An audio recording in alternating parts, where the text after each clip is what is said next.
네, 사회부 서남빛 기자 나와 있습니다. 어서 오세요. 네. 지금 핵심 책임자 2명이 구속된 거 리포트에서 봤는데 그 예. 다음이 박희영 구청장이잖아요. 예. 구속 가능성 어떻게 보고 있습니까? 일단 용산구청 관계자로 구속영장이 청구된 대상자는 2명입니다. 박희영 구청장과 최원준 안전재난과장인데요. 이들은 업무상 과실치사상 혐의를 받고 있습니다. 두 사람에 대한 영장 발부 가능성 꽤 있어 보입니다.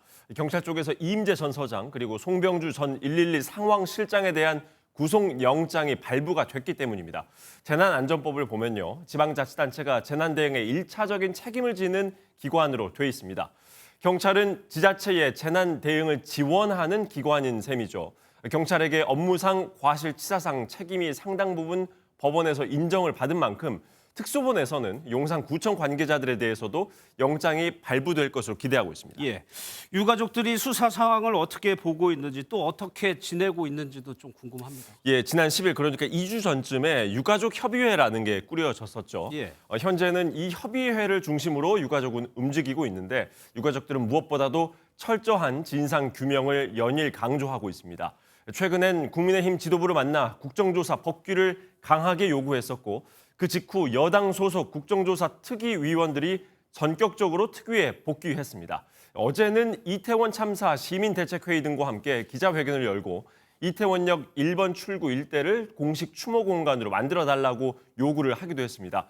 유가족들은 국정조사 기간 연장도 바라고 있지만 이 부분은 국정조사 상황을 보면서 국회에서 검토할 것으로 보입니다. 예. 또 최근에 문제가 된 것이 피해자들에 대한 2차 가해인데 유가족들은 앞으로 어떻게 대응할 계획인가요? 유가족들에게 가장 힘든 건 아무래도 지금 유가족들을 향해서 끊이지 않고 가해지고 있는 이 2차 가해 논란일 겁니다. 특히 유가족들이 있는 이 이태원 분향소 주변에서 유가족을 비방하는 게 문제인데요. 최근 한 보수 성향 단체 대표는 유가족을 향해 시체팔이라는 표현을 했다고 알려지면서 2차 가해 논란이 있었습니다.